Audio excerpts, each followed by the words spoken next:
Hare Krishna. So Krishna is speaking elaborately on the thought process and the activities of the demonic personalities. So let's see two more shlokas today in this video which talks about this particular thing. Shloka number 11 and 12. Chintam aparimeyam cha pralayantam upashritaha kamopabhoga parama etavad iti nischitaha asha pasha shatair baddhaha kamakrodha parayanaha ihante kama bhogartham anyayenartha sanchaya. So here Krishna is saying that kama upabhoga parama eta vad iti nischitaha. They are full confirm, they fully believe that kama upabhoga, to gratify the senses, is parama, the prime necessity of human civilization. That is the ultimate goal. And chintam aparimeyam cha pralayantam upashritaha. And thus, until the end of life, pralayantam, until the end of life, their anxiety is immeasurable. That is, aparimeyam chintam, immeasurable anxiety. Asha pasha shatair baddhaha kama krodha parayanaha. They are bound. They are bound by what? Network of hundreds and thousands of desires. And they are fully absorbed in kama krodha, that is lust and anger. Ihante kama bhogartham anyayena artha sanchayan. And they secure money by illegal means, anyayena. For what? For kama bhogartham, for sense gratification. So again here we have the activities and the mentality of the demonic people. So here it is said that the demonic accept that the enjoyment of the senses is the ultimate goal of life, and this concept they maintain until death. So when it comes to the demonic personalities, they want to satisfy every inch of their body, every inch. And for every sense they have a lot of plan of sense gratification. For eyes, for nose, for ears, for tongue, for touch. And they keep planning how to get better sense gratification, how to enjoy in a best way. This is what is the plan all the time. And this does not end any time in their life. Even at the time of death, the desire for sense gratification remains. They do not believe in life after death, and they do not believe that one takes on different types of bodies according to one's karma or activities in this world. Now see, these people, they don't want to believe in karma, they don't want to believe in soul, they don't want to believe in next life. Why? If they believe in next life, it means whatever sins they are doing now, they have to suffer for it. So better, I'll not believe. Such kiddish philosophy is this. Such kiddish thought process. It's almost like a cat closing its eyes and drinking milk things that no one is seeing. Similarly, these personalities, they think, oh, no one is seeing me. Or, nothing is going to happen to me because there is nothing called as next life. Enjoy till the fullest. Doesn't matter if it is at the cost of exploiting others. Let me just go ahead.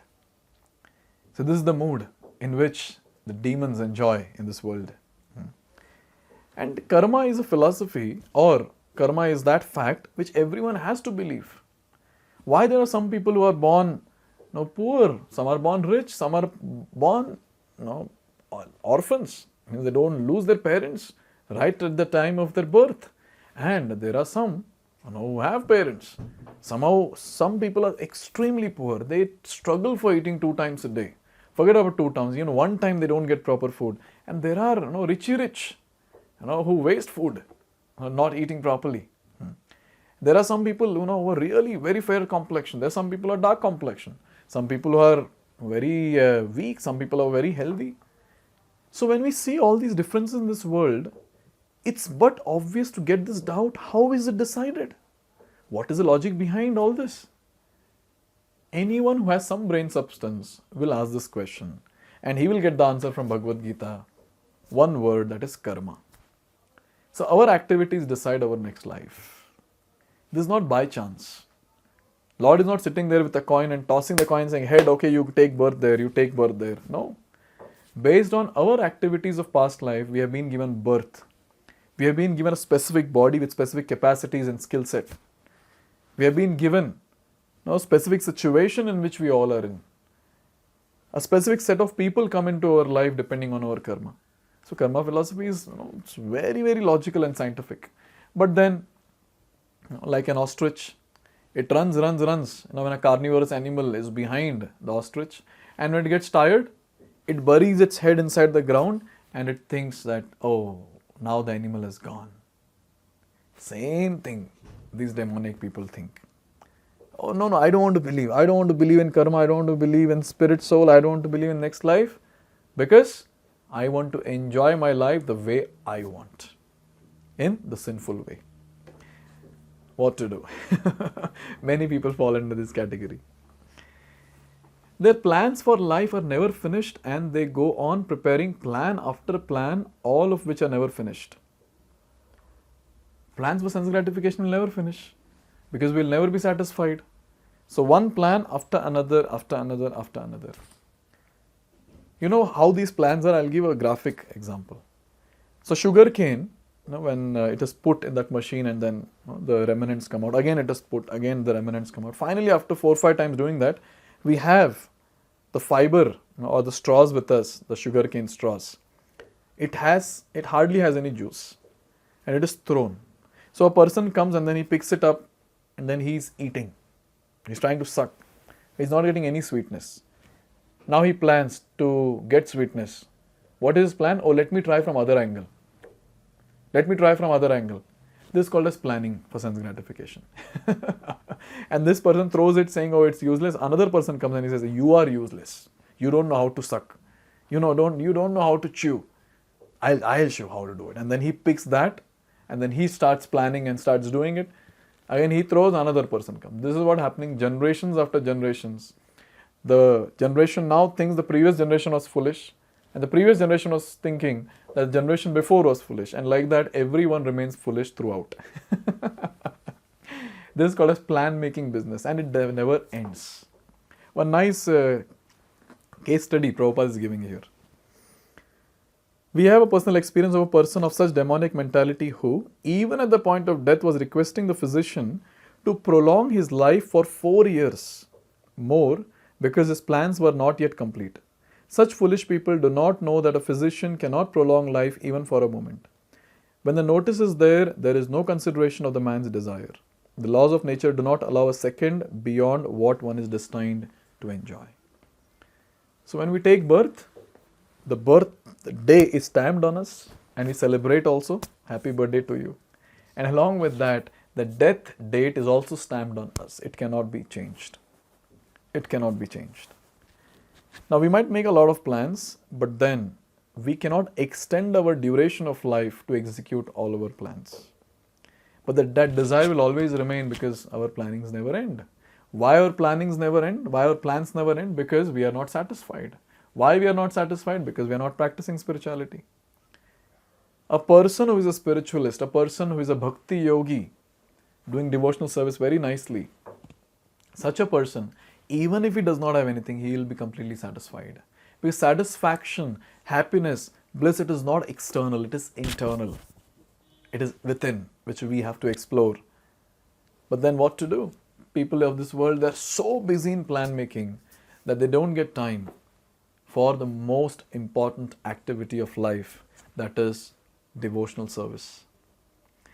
Here it is said that the demoniac person who has no faith in God or the super soul within himself performs all kinds of sinful activities simply for sense gratification. He's busy doing sense gratification and he thinks no one is watching me. Like small kids, when they're there at one corner and they're trying to eat dirt or mud, and they look around and they'll find no one. but they don't understand that mother is watching from far behind and she's noticing what the child is doing. So their entire thought process is so kiddish. These demonic people, so kiddish. They don't know that Super Soul is sitting within the heart, and 24/7, his activities, his thought process, everything is watched. Everything is recorded. Everything is noted. This is called as lack of knowledge. Complete ignorance. Complete ignorance. So Paramatma is there within our heart and we are there, and whatever activities we are doing, Paramatma is watching and he is that witness for all our activities. And based on his judgment, we will get the next life, our situations will be decided. So in this way we understand from this shloka that how plan making business will never end and people will be bound. So here the word is used, asha pasha. They are bound by the network of what? By the network of desires, and they are absorbed in lust and anger. And they secure money by illegal ways for sense gratification. So it's very, very important, if we want to safeguard ourselves from such thought process, from such activities, we have to make sure that we remain in the association of devotees. Wherever we are, we should be in the association of devotees. All glories to Srila Prabhupada, who created the spiritual embassies at different places on this planet.